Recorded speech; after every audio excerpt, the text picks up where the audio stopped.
रही हो, कपड़ा लता खाना पीना सब मुझे ही करना पड़ता है। हाँ तो क्या हुआ, जब मैं बड़ी हो जाऊंगी तो सब काम करूंगी और आप आराम करना। हाँ बड़ी है मेरा काम करना, खुद के कपड़े तो संभाल के रखे नहीं जाते, चलिए मेरा काम कर ले।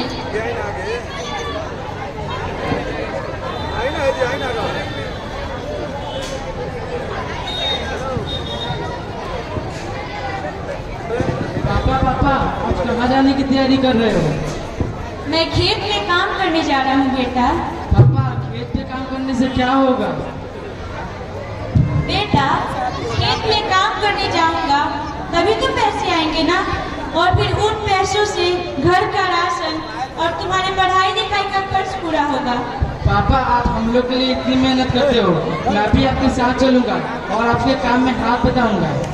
नहीं बेटा, अभी मैं और तुम्हारी माँ मेहनत मजदूरी करके तुम्हारा लालन पालन कर रहे हैं, और जब तुम दोनों भाई बहन पढ़ लिख कर बड़े आदमी बन जाओगे तब तुम हमारा ध्यान रखोगे। अभी हमारा कर्म तुम्हें शिक्षा दिलाना है ताकि तुम्हारा जीवन बेहतर हो और तुम देश के अच्छे नागरिक बन सकोगे।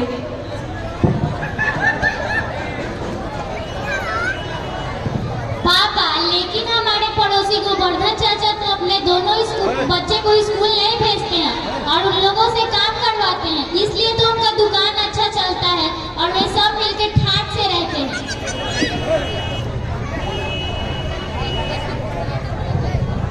बेटा हम तो बस इतना जानते हैं कि तुम्हारी उम्र पढ़ने की है तो हम तुम्हें पढ़ा रहे और हमारी उम्र कमाने की है तो हम कमा रहे। अब चलो चलो ज्यादा बात मत करो, मैंने तुम्हारा टिफिन बैग में रख दिया है, समय से स्कूल पहुंच जाएगा।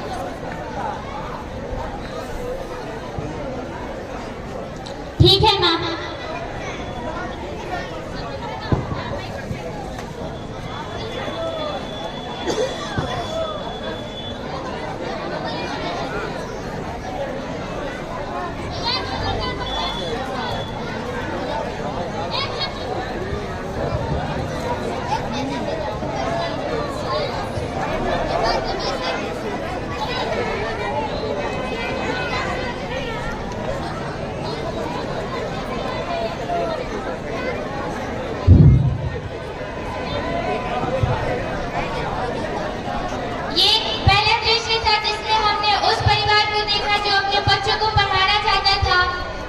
बच्चों को आगे जरूर बढ़ाएगा।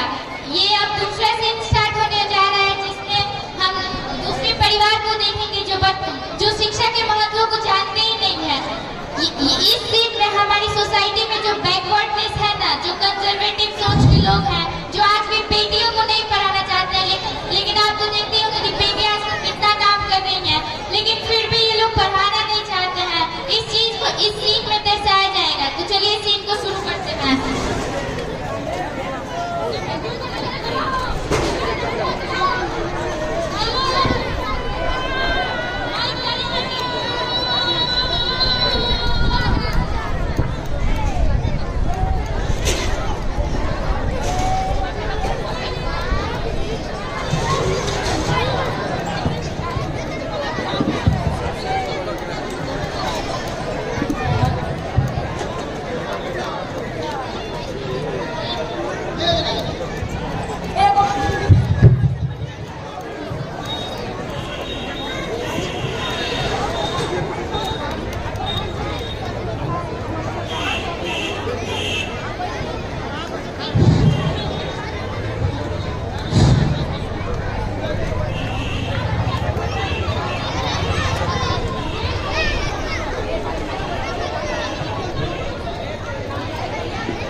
एगो बात चाय लो और ग्राहक को देकर आओ।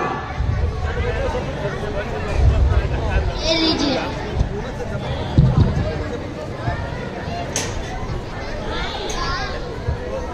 चाचा चाचा, हमें भी स्कूल जाना है, हमारा भी किसी स्कूल में दाखिला करवा देना चाचा। स्कूल जाएंगे लाट साहब, पढ़ लिख कर बड़का कलेक्टर बनेंगे। ऐसे तो लग रहा है जैसे अगला मोदी ही हैं। तुम्हारा माई बाप तो तुमको छोड़ के मर गया, अब हमारे ऊपर बोझ बन गए हो बोझ। चुपचाप जाके दुकान पर काम करो, नहीं तो कहिए देते हैं चमड़ी उधेड़ देंगे। क्यों मेरे भाई को मार रहे हो? भूलो मत, ये चाय दुकान हमारी है, जो हमारे माँ बाप के मरने के बाद तुमने हथिया लिया था। हमारे माँ बाप इसी दुकान से कमा के हमें पढ़ाते थे और गांव में तुम्हारे गुजारे के लिए पैसे भी भेजते थे। ना सो इस कोरोना का, ना ये आता, ना हमारे माँ बाप मरते और ना मेरा भाई और मैं इस दुकान पर नौकरों की तरह काम कर रहे होते। बहुत चप्पड़ चप्पड़ करती है, कैंची की तरह इसका जवान चल रहा है। जवान पे लगाम लगाओ, नहीं तो जवान भर के खींच लेंगे। तुम्हारा माई बाप तुझको पढ़ाता था, लिखाता था, दोनों का दोनों मोड़ था। पढ़ लिख कर कोनो डॉक्टरनी ना बन रहा है। ए छोरी सुन ले, ब्याह लायक हो जाएगी और समय पर ब्याह ना करेंगे तो पूरी दुनिया हम ही को न ताने मारेगी। अपने चाची से चूल्हा चौका सीख, ससुराल में हुए काम आएगा। अरे भाई, एक तो तुम इनसे बाल मजदूरी करवाते हो और इन पे अत्याचार भी करते हो। ए चाय पीने आए हो, चाय का पैसा दो, ज्ञान मत दो। बड़ा आया बाल मजदूरी समझाने वाला। और ताऊ, तुमने क्या कहा? मेरे ब्याह की चिंता तुम ना ही करो तो अच्छा होगा। मुझे पढ़ लिख कर अपने माँ बाप का सपना पूरा करना है और अपने भाई को भी बहुत बड़ा अफसर बनाना है। तुम बस इतना कर दो कि हमारा किसी अच्छे स्कूल में दाखिला करा दे। करमजली, कलंकिनी, अभागिनी जबान लड़ाती है। अपने माँ बाप को तो पहले ही खा गई, अब हमें खाने पर तुली है। चाची मुझे छोड़ के स्कूल छोड़ी। हमने तुझे पैदा नहीं किया कि तेरी सारी फरमाइशें पूरी करके जाएंगे। चाची, 2 वक्त का खाना मिल रहा है, खूब और हमारा एहसान मान। तालियां बजाते रहिए। चाची इसे मत मारो, आप जो कहेंगे हम वही करेंगे। समझा ले इसको। सुनते हो? अरे बोलो ना। इन दोनों के तो माँ बाप मर गए, इनका तो नसीब ही खराब है। अब बिट्टू को स्कूल जाने में लेट हो रहा है, हम जा रहे हैं उसको तैयार करने। ये तो खेल चलो भैया। अरे बिट्टू, ये क्या फ्री फायर लगा रखा है? इसको छोड़ो। हमने तुम्हारे लिए मैगी बनाया है, चलो स्कूल के लिए तैयार हो जाओ। हम आज स्कूल ना जाएंगे। काहे नहीं जाएंगे? मेरा मन ना है। काहे मन नहीं है? मन नहीं है तो मन नहीं है। अच्छा ठीक है, ये लो 20 रुपया, रास्ते में जाके कुछ खा लेना। अच्छा मम्मी, ये तो और बात तो है। हाँ बोलो। मेरा मोबाइल का ना रिचार्ज चलाते हैं, वो भी रिचार्ज करवा दीजिए। अच्छा तुम मोबाइल और रिचार्ज का चिंता मत करो, ये दोनों के तो माँ बाप मर गए, इन लोगों का तो नसीब ही खराब है। हम अभी तुम्हारे लिए जिंदा है, अभी अपने फोन से तुम्हारा फोन रिचार्ज करते हैं। तुम अच्छे से स्कूल जाना। आओ ये लो, बैग ले लो।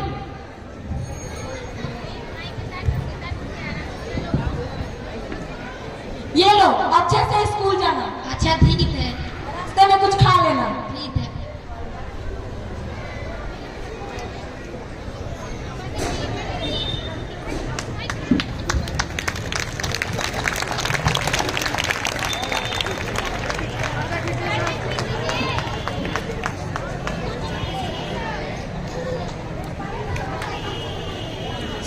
तो देखा आप लोगों ने इस नाटक की करुणा को। इसमें ये दर्शाया गया है कि जो बच्चे अनाथ है उनका तो कुछ कोई है ही नहीं। ऐसा नहीं है लेकिन आज के जमाने में, लेकिन इस नाटक में दिखाया गया है।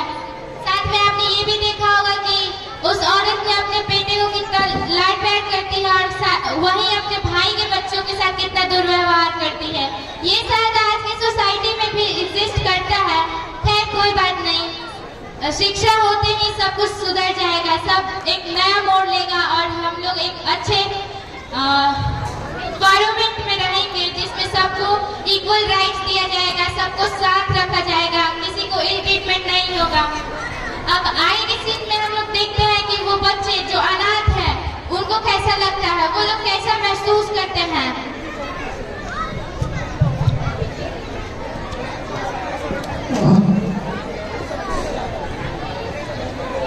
हाय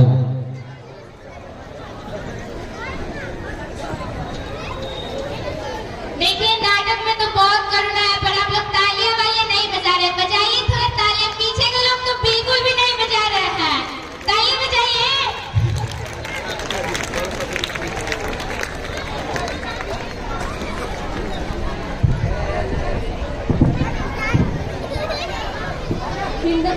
हिंदुस्तानियों का नशा चाय के प्यालों में होता है, लेकिन एक कलाकार का नशा सिर्फ तालियों में होता है। तो जोरदार तालियां बजाइए इनके लिए।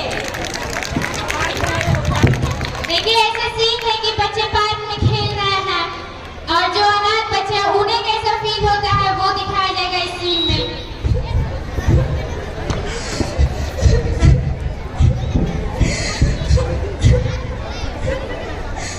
मत रो बाना मत रो, हमारे नसीब में यही सब लिखा था। अगर ऐसा नहीं होता तो हमारे भगवान जैसे माता पिता हमें छोड़कर नहीं जाते।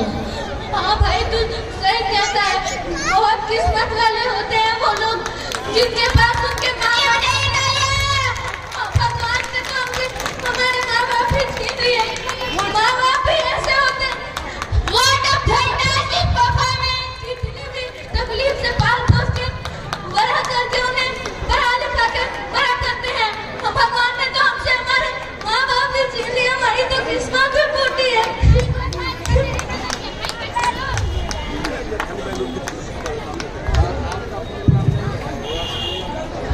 कमला बहन तुम क्यों रो रही हो? क्या बताऊं बहन, माँ बाप के मरने के बाद ताई ताऊ ने हमें हमारी पढ़ाई छुड़ाकर हमें हमारे ही दुकान में नौकर बना के रख दिया।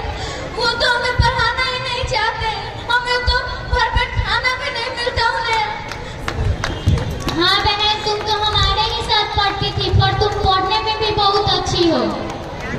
दीदी मैं कह रहा था कि हमारे आइडियल पब्लिक स्कूल में मेधावी यानी इंटेलिजेंट बच्चों के लिए निःशुल्क शिक्षा की व्यवस्था है, तो क्यों ना हम अपने प्रिंसिपल सर से कहकर इन दोनों भाई बहनों का एडमिशन अपने स्कूल में करवा दें। चुप हो जाओ बहना, मत रो, चुप हो जाओ। हाँ हाँ चलो हम प्रिंसिपल सर से कहकर तुम्हारा दाखिला करा दे। नहीं बहन, स्कूल में दाखिला कराने के लिए तो माँ बाप की जरूरत होती है ना, और भगवान ने तो हमसे हमारे माँ बाप की छीन लिए हैं। और हमारे दाई ताऊ तो हमें पढ़ाना ही नहीं चाहते, तो हमारे स्कूल में दाखिला कौन कराएगा? दीदी तुम चिंता मत करो, हम तुम्हारे चाचा चाची से बात करेंगे और तुम्हारा स्कूल में दाखिला करवाएंगे। चलो बहना।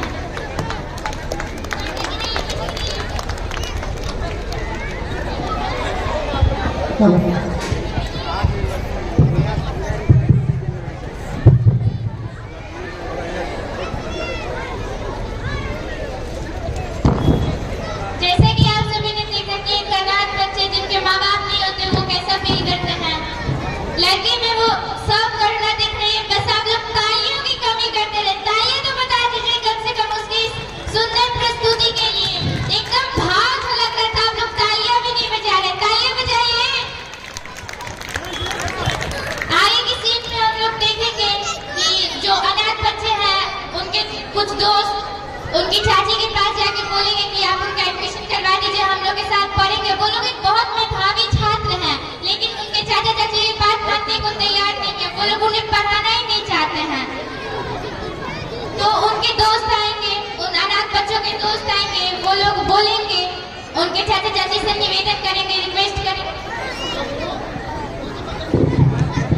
कहते हैं कोई हिंदू है तो कोई मुसलमान है, लेकिन एक अच्छे कलाकारों के लिए तालियां ही भगवान है। तो जोरदार तालियां बजाकर इतने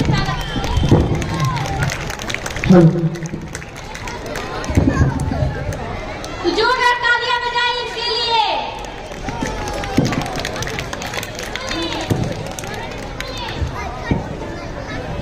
तो हम शुरू करते हैं जहाँ थे। वो दोस्त उनके आएंगे, उनकी चाची से निवेदन करेंगे कि उनका भी स्कूल में नाम लिखवा दे। वो लोग एक बहुत अच्छे टैलेंटेड छात्र हैं और वो नहीं मानेंगे, लेकिन वो चाहते नहीं है कि उनके भतीजा भतीजी पढ़े। वो आपने देखा भी कि कैसे बदसलूकी कर रही थी उनके साथ। आगे की सीट में भी ये चीज और गहराई से दिखाई जाएगी। तब तक आप लोग तालियां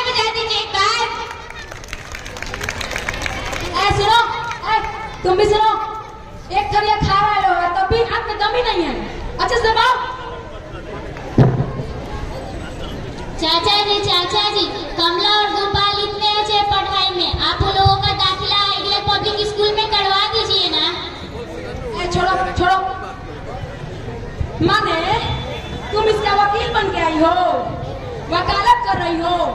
हमारे पास पैसा जुड़ रहा है कि नहीं जुड़ रहा है, हम इसको पढ़ाएंगे या नहीं पढ़ाएंगे। तुम कौन होती हो हमको समझाने वाली? ये लोग मनहूस से अपने माँ बाप को खा गया। वो लोग रहता तो वो अपने सोचता कि इसको पढ़ाना है या नहीं पढ़ाना है। तुम हमको बताने वाली कौन होती हो? ऐसे क्यों बोल रही हो चाची? ऐसी कौन सी बुरी बात कह दी? इसने तो सही ही कहा ना कि हमारे देश का तो ये कानून है ना कि 14 वर्ष से कम उम्र से काम कराने वाले बच्चों के लिए बहुत बड़ा अपराध होता है। तो अभी तो हमसे काम कराती हो ना। मैंने तुम हमको कानून सिखाएगी? हमको कानून सिखाएगी? तुम हमको कानून? अरे बेटा चाची को समझाओ कि कानून सिखाएगी? अरे भागो यहाँ से, अभी 17 ही तो गिरती है, फ्री फायर देने दो। तुम हमको कानून सिखाएगी?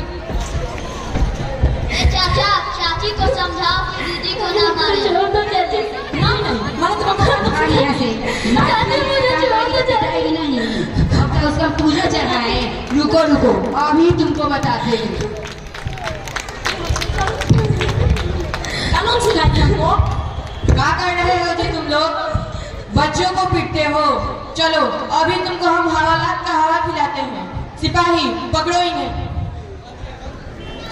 छोड़ दीजिए हमें दरोगा साहब, हमें छोड़ दीजिए। ये दोनों है, देखिए कहते इन दोनों बच्चों को मार मार कर अधमरा कर दिया है। काहे मार रहा था जी बच्चों को? बच्चों तो फूल की तरह मासूम होते हैं। हुजूर, ये दोनों भाई बहन यहाँ पर मजदूरी करते हैं। इन्हीं दोनों के माँ बाप का ये दुकान है। उनके मरने के बाद ही गांव से आकर हथियार लिया और सबको नौकर बनाकर रख दिया।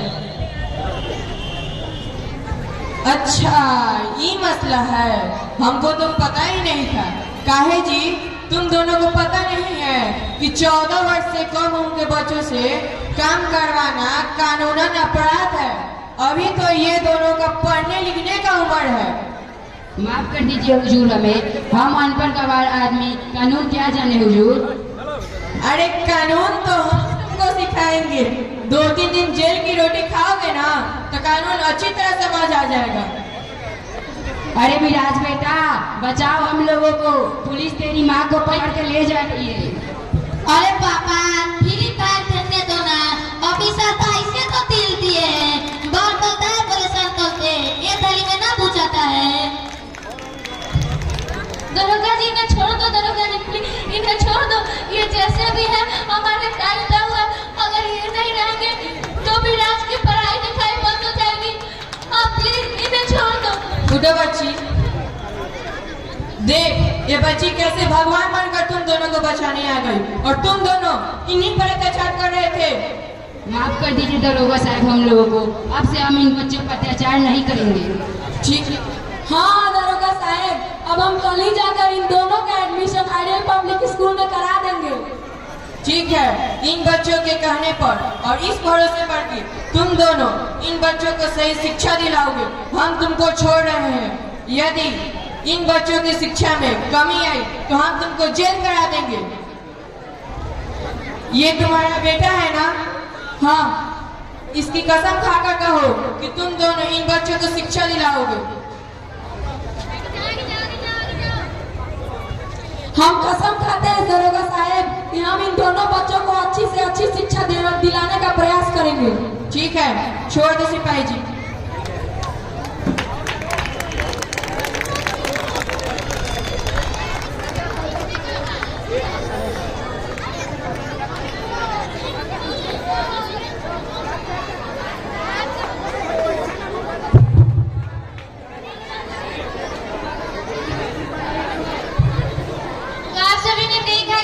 पुलिस वालों ने उन बच्चों की शिक्षा का जिम्मा लिया। उन्होंने इस जिम्मेदारी का एहसास उन चाचा चाचियों को दिलाया कि उन्हें अपने भतीजे और भतीजी को पढ़ाना चाहिए।